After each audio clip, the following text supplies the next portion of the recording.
കൊച്ചിയിൽ വിരമിച്ച ജഡ്ജിയുടെ പണം തട്ടിയ സംഭവത്തിൽ 90 ലക്ഷം രൂപ കൈമാറ്റം ചെയ്തത് 18 അക്കൗണ്ടുകളിലേക്ക് എന്ന കണ്ടെത്തൽ. അക്കൗണ്ടുകളിലുള്ള 28 ലക്ഷം രൂപ ഫ്രീസ് ചെയ്യാൻ പോലീസ് നടപടി ആരംഭിച്ചു. സഹിൻ ആന്റണിയാണ് വാർത്തയുടെ വിശദാംശങ്ങളുമായി ചേരുന്നത്. സഹിൻ, വലിയ ഒരു തട്ടിപ്പിന്റെ ലോകം, സൈബർ തട്ടിപ്പിന്റെ രീതി മാറി മാറി വന്നുകൊണ്ടിരിക്കുകയാണ്. അതിൽ ഒടുവിലായി പുറത്തു വരുന്ന വാർത്തയായിരുന്നു അതും പല അക്കൗണ്ടുകളിലേക്കായി പണം കൈമാറ്റം ചെയ്യപ്പെടുന്നു. അപ്പോൾ അതൊരു വലിയ റാക്കറ്റാണ് എന്നതിൻ്റെ സൂചന തന്നെ അതിന് പിന്നിലുണ്ട്, അല്ലേ? ലാല, അതിലും ഭയപ്പെടുത്തുന്ന ഒരു കാര്യം, മുൻ ജഡ്ജിയായിട്ടുള്ള ഹൈക്കോടതി ജഡ്ജിയായിട്ടുള്ള ഒരാൾക്ക് ഇത്രയധികം പണം നഷ്ടപ്പെടുന്നു എന്നുള്ളതാണ്. പ്രത്യേകിച്ചും ഓൺലൈൻ തട്ടിപ്പിനെ കുറിച്ച് ഇത്രയധികം ക്യാമ്പയിനുകൾ നടക്കുന്ന സാഹചര്യത്തിലാണ് 90 ലക്ഷം രൂപയോളം മുൻ ജഡ്ജിക്ക് നഷ്ടപ്പെട്ടത്. ആ നഷ്ടപ്പെട്ട പണമാകട്ടെ ഇപ്പോൾ 18 അക്കൗണ്ടുകൾ, ഒന്ന് ബീഹാർ, ജാർഖണ്ഡ്, ഹരിയാന, ദുബായ് എന്നീ സ്ഥലങ്ങളിലെ 18 അക്കൗണ്ടുകളിലേക്കാണ് ഈ പണം കൈമാറിയിരിക്കുന്നത്. ആ 18 അക്കൗണ്ടുകളിലേക്ക് പണം കൈമാറിയപ്പോൾ ഇദ്ദേഹം തന്നെ അത് ഈ അക്കൗണ്ടുകളിലേക്ക് ഇട്ട് നൽകിയാണ് ചെയ്തത്. കൃത്യമായി അദ്ദേഹത്തോട് 850% ഇരട്ടി ലാഭം നൽകാമെന്നുള്ള വാഗ്ദാനമായിരുന്നു. ഒരുപക്ഷെ ആരും വിശ്വസിക്കാത്ത വലിയ ഒരു മോഹന വാഗ്ദാനമൊക്കെയാണ് നൽകിയിരുന്നത്. 90 ലക്ഷം രൂപ കൊടുത്താൽ 10 20 കോടി രൂപയിലധികം അദ്ദേഹത്തിന് ലഭിക്കുമെന്നുള്ളതായിരുന്നു 10 മാസത്തിനുള്ളിൽ. ആ വാഗ്ദാനത്തിലാണ് അദ്ദേഹം വീണുപോയത്. അതും നേരിൽ കാണാതെ ഈ ടെലിഗ്രാമിലൂടെ പരിചയപ്പെട്ട 2 പേർ നൽകിയ ഉറപ്പിൻ്റെ പുറത്താണ്. ഇപ്പോഴും ആ വ്യക്തികൾ ഉണ്ടോ എന്ന് പോലും പോലീസിനെ കണ്ടെത്താൻ കഴിഞ്ഞിട്ടില്ല എന്നുള്ളതാണ്. എന്തായാലും ഈ അക്കൗണ്ടുകളിലേക്ക് ഇട്ട പണത്തിൽ 28 ലക്ഷം രൂപ അത് ഫ്രീസ് ചെയ്യാൻ പോലീസ് തീരുമാനിച്ചിട്ടുണ്ട്. അതിനുള്ള നടപടികൾ പോലീസ് ആരംഭിച്ചു കഴിഞ്ഞിരിക്കുന്നു. 28 ലക്ഷം രൂപയോളം മരവിപ്പിച്ചിട്ടുണ്ട്.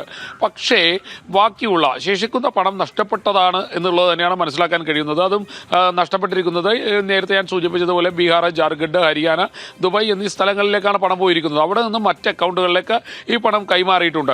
എന്തായാലും ഈ സൈബർ തട്ടിപ്പുകൾ വ്യാപകമായി നടക്കുമ്പോൾ നമ്മളെ ഭയപ്പെടുത്തുന്നത് മുൻ ജഡ്ജി ശശിധരൻ നമ്പ്യാർ അടക്കമുള്ള ആളുകൾക്ക് പണം നഷ്ടപ്പെട്ടത് എന്നുള്ളതാണ്.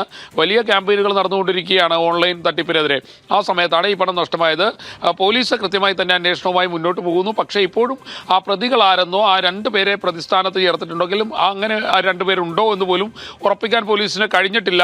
അക്കൗണ്ട് എല്ലാം ജെനുവിനാണ് എന്നുള്ള കാര്യം കണ്ടെത്താൻ കഴിഞ്ഞിട്ടുണ്ടോ? അതോ അതും ഫേക്ക് ആയിട്ടുള്ള പല ആളുകളുടെ പേരിൽ പല അക്കൗണ്ടുകൾ എന്നുള്ളതാണോ?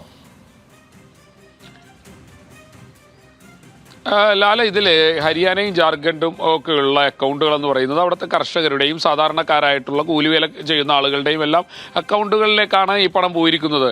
അതുകൊണ്ട് തന്നെ ഈ അക്കൗണ്ടുകളെല്ലാം ജെനുവിൻ, അതായത് നേരെയുള്ള അക്കൗണ്ടുകളാണ്, ആളുകളുടെ വ്യക്തികളുടെ പേരിലേക്ക് എടുത്ത അക്കൗണ്ടുകളാണ്. പക്ഷേ ഈ അക്കൗണ്ട് ഹോൾഡേഴ്സിനൊന്നും, ഈ അക്കൗണ്ടിൻ്റെ ഉടമസ്ഥർക്കൊന്നും ഈ പണവുമായി യാതൊരുവിധ ബന്ധവുമില്ല എന്നുള്ളതാണ്. അവർക്ക് 2000 രൂപ 3000 രൂപ കൊടുത്ത് ഏതെങ്കിലും ബാങ്കുകളിൽ നിന്നും അക്കൗണ്ട് എടുപ്പിച്ച ശേഷം അതിൻ്റെ പൂർണ്ണ ഉത്തരവാദിത്വം മറ്റാരൊക്കെയോ കൈകാര്യം ചെയ്തുകൊണ്ടിരിക്കുകയാണ്. ഈ അക്കൗണ്ട് എടുത്ത് നൽകുന്ന ആൾക്ക് കിട്ടുന്നത് 2000-3000 രൂപയാണ്. അവിടുത്തെ കർഷകരും ഒപ്പം തന്നെ കൂലിവേലക്കാരുമായ സാധാരണക്കാരാണ് ഈ അക്കൗണ്ട് എല്ലാം എടുത്തു കൊടുത്തിരിക്കുന്നത്.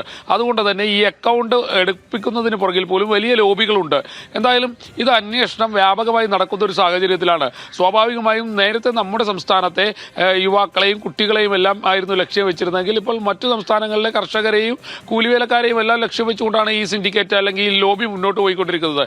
അതിൽ വിദ്യാസമ്പന്നരായിട്ടുള്ള മനുഷ്യർ പോലും അകപ്പെട്ടു പോകുന്നു എന്നുള്ളതാണ് ഏറെ ഭയപ്പെടുത്തുന്ന ഒരു കാര്യം. തീർച്ചയായിട്ടും അത് കേട്ടാൽ വിശ്വസിക്കാൻ കഴിയാത്ത രീതിയിലുള്ള ഒരു കെട്ടുകഥയുടെ പിന്നാമ്പുറം പിടിച്ചുകൊണ്ടാണ് ജഡ്ജി അടക്കമുള്ള ആളുകൾ, അത് ജഡ്ജി മാത്രമല്ല, മെഡിക്കൽ ഫീൽഡിൽ നിന്ന്, IT ഫീൽഡിൽ നിന്ന്, ബാങ്ക് ഉദ്യോഗസ്ഥരടക്കമുള്ള ആളുകൾ ഇത്തരം തട്ടിപ്പിന് ഇരയാകുന്നുണ്ട് എന്ന് പറയുമ്പോഴാണ് ഇതിൻ്റെ ഒരു വ്യാപ്തിയെക്കുറിച്ചും ഇതിൻ്റെ ഒരു സംശയവും ബാക്കി കാര്യങ്ങളും എല്ലാം മുന്നോട്ട് വരുന്നത് എന്നുള്ളതാണ്. സഹിൻ ആന്റണിയാണ് ആ വാർത്തയുടെ വിവരങ്ങൾ നമ്മോട് പങ്കുവച്ചത്.